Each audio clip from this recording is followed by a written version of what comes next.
For as much doom and gloom as there is in The Legend of Zelda Majora's Mask, there are at least 10 really relaxing places to just sit, sleep, or otherwise vibe to. Here they are. Number 10, the Like Waterfall. You ever just want to submerge your entire being into a pit of water and forget all your troubles? Well, the secluded corner of the Like Waterfall is something like a deep hot tub for aquatic enthusiasts, or those just looking to fill their auditory senses with the sounds of the womb once more. With the enemy threat eliminated, I could see myself spending hours deep underwater here. You know, assuming we could actually breathe underwater. Take it in and drink a huge gulp like a whale, son. Number 9, the Bean Man Grotto. Wanna chill with a dude chomping beans? Yeah, you do.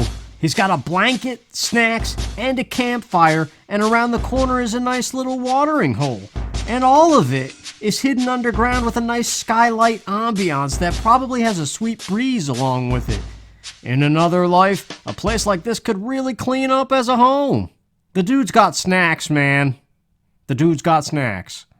Number 8, the Stockpot Inn. Home to all the hustle and bustle of Clocktown, the Stockpot Inn is little more than a ramshackle motel, but that's the charm of it.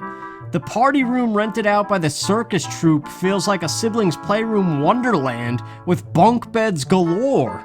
The so-called knife chamber is a respectable room with 2 queen-size beds, and best of all is the kitchen ambiance. Beyond the bugs, the kitchen is always home to a boiling pot of stew for your auditory pleasure, and presumably a delight to your taste buds eventually. Food and beds, man. What more do you need? Number 7, the Milk Bar. Right next door to the Stockpot Inn is the sad adult venue for drowning your sorrows in milk. But is it really that sad? The music perfectly captures the feeling of being a few drinks in on a night that's going absolutely nowhere, but back to your own lonely hotel room, but in the meantime still has some hopeful promise in the guise of stage entertainment. It's the nightlife of the regular man, baby, and we ain't going anywhere, so pour us another pint and strike up a song that everybody knows. Number 6, the Moon. Yeah, the most terrifying thing in Majora's Mask is also home to one of the most peaceful places resembling the Garden of Eden.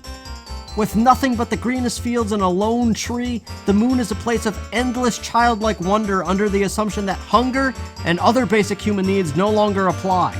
It is a place of eternal rest and imaginative play, and for that it earns its place on a list of the most relaxing places in the game. Who wouldn't want to sleep against that tree? Number 5, Astral Observatory. This one earns its place largely because of the music. The vibe of this place, wedged in a hidden back corner of the town, is heightened by all of its pieces, from the rainbow steps to the little golden star ornaments decorating the place. Even looking through the telescope and how it creaks along with the music is soothing. There's not much more to the place beyond the steps and the telescope, but that's what makes it great. It's a private nook with one focus, and as long as we can imagine a fully stocked refrigerator somewhere nearby, this is the perfect place to nap and spend your days. The music really did a phenomenal job of capturing that feeling.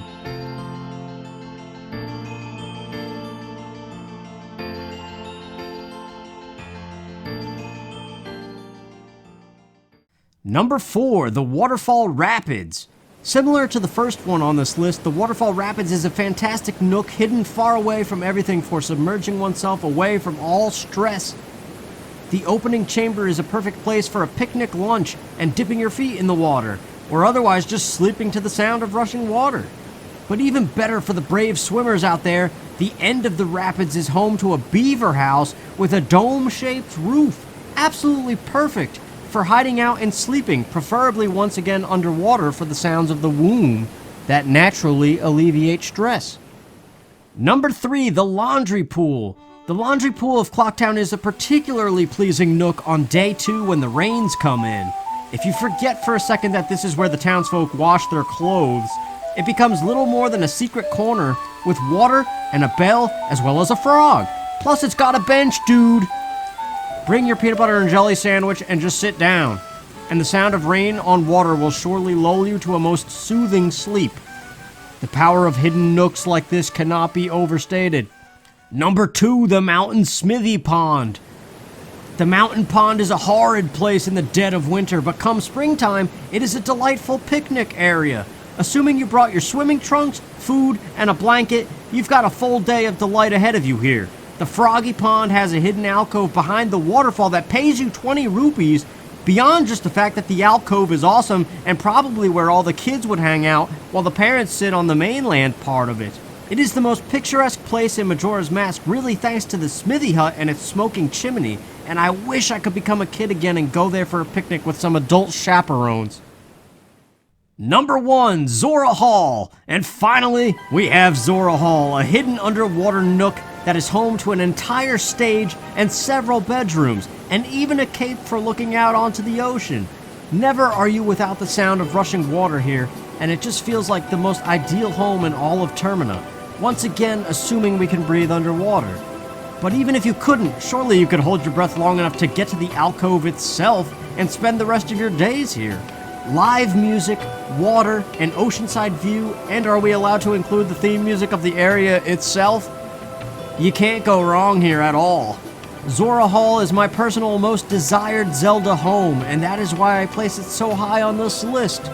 But what do you think? Are there any other places in the game that you find relaxing? Let me know in the comments, and take care.